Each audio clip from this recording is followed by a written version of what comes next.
I rigged a simple mesh with some bones. Some of you may have seen the still picture.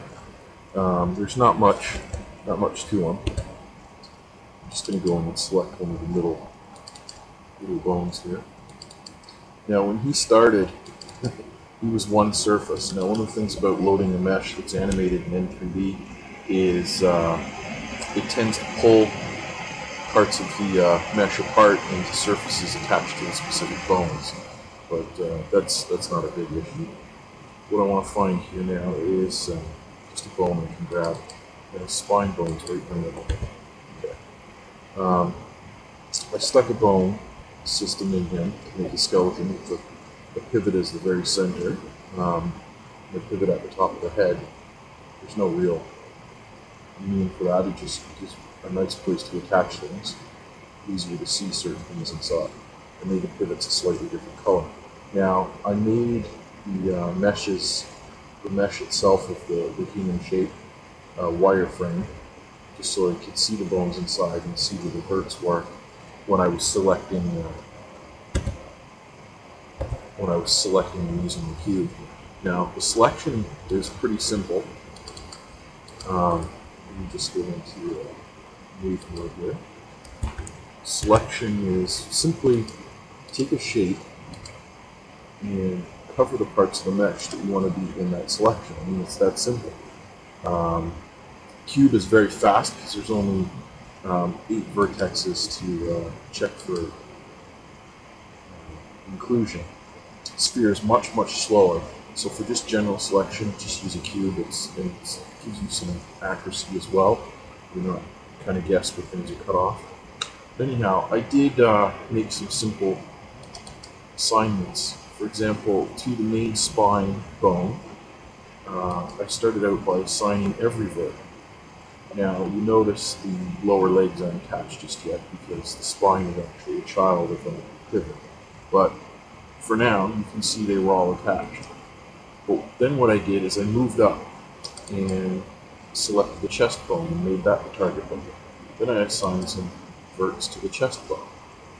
And as you can see, all those verts and the children are moving very with it. So then I thought, well, that's a good test. You know, you can make him sort of twist his torso if you're looking. Of course, I'm exaggerating here for the purpose of this video. And you can make it tilt back. Obviously, I'm not using any soft weighting. That would be perfect. This is just 100% application. Then I went a little further down and went into the shoulder to test to make sure the articulation of the arm was working. As you can see, the arm works. And you can move the arm quite simply.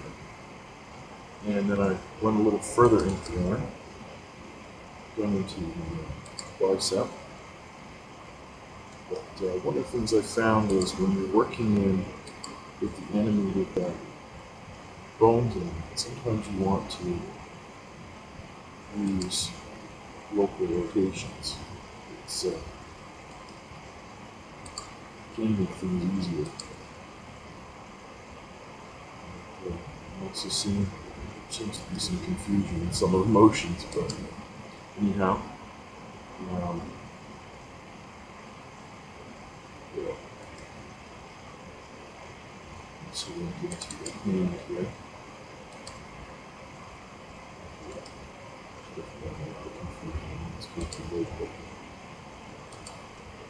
There we go.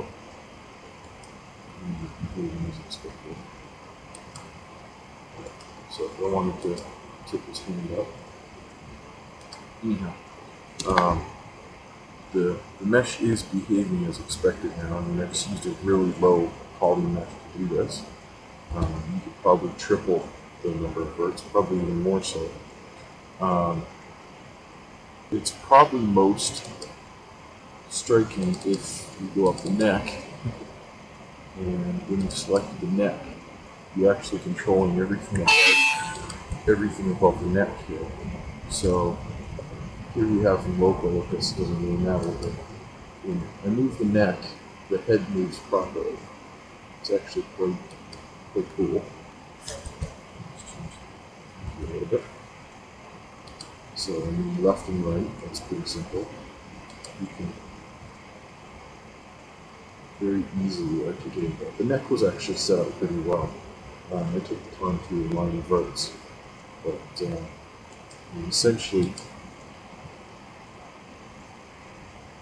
it's working as expected now. So I'm going to wrap a demo of how to do that together in a little bit.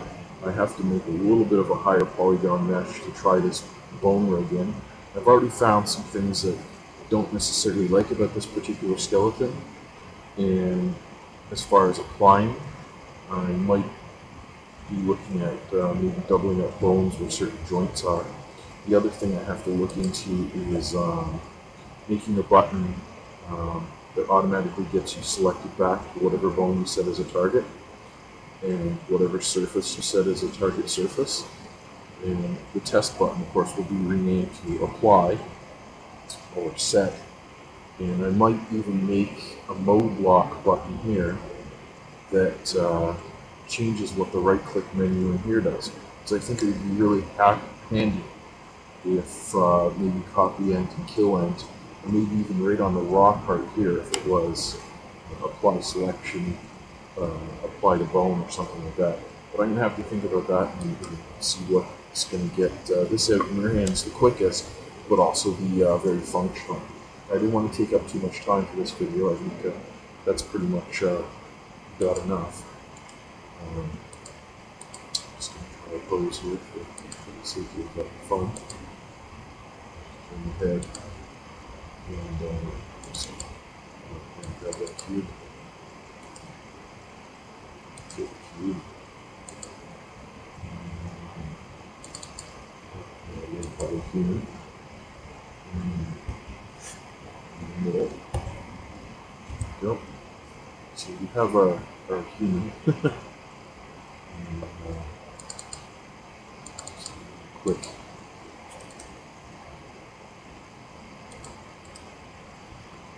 Quick orbit around it. So it's also nice if you start your mesh in the T pose. As you can see here, it's clearly been edited. Pop into the wireframe. The full bright.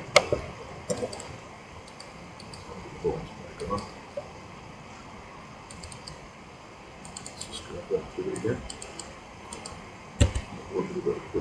So, I mean, you can see the pose has been changed. And, that's about it.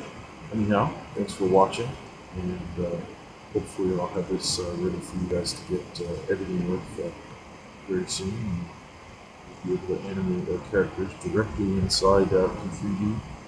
So you can use a sculpting program that maybe doesn't contain any tools for rigging a mesh, like Sculptress or even an older version of ZBrush, for those of you who like it. You'll be able to pretty much load a skeleton like this one, because skeleton can be saved externally, go through and apply what parts of the mesh are attached to what bone. Later this winter, I want to actually make a program that's going to attempt to guess what vertexes are close to what bones and the joints, and try and do all the soft blending of the joints should be for you, so you don't worry about that. That'll come with some time, but just wanted to show you that.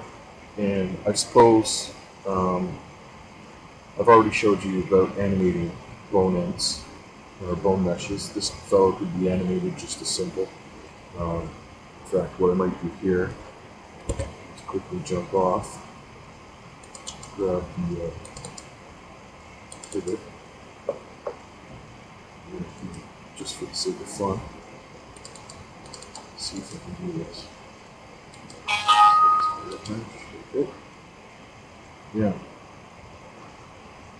That close. And I'm going to add some frames, 20. Now that'll cause a collapse on it.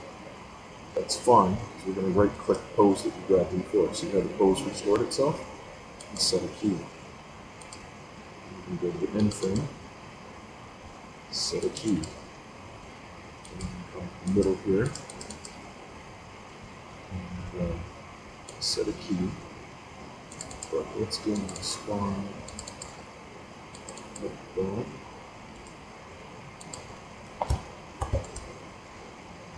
Move closely, so let's bring it in. Let's move that direction and move down.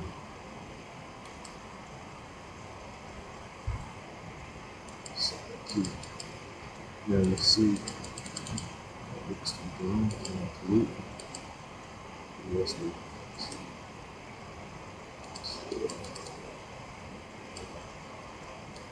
There we go. I mean, it's that simple to create an animation. I didn't want to spend too long, but I guess I kind of went into some interesting stuff. I'm also noticing just the way that the default light shows in nuclear fusion is the shadow will be on the front of the human meshes. So that is kind of interesting. But anyhow, here's the mesh. It's been animated.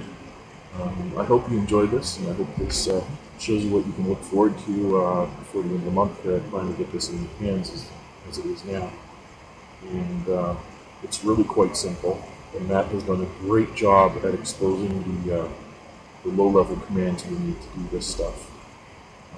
Pretty soon I want to give you guys the ability to paint directly the vertex colors on the mesh, which is going to allow you guys to force some interesting shadows.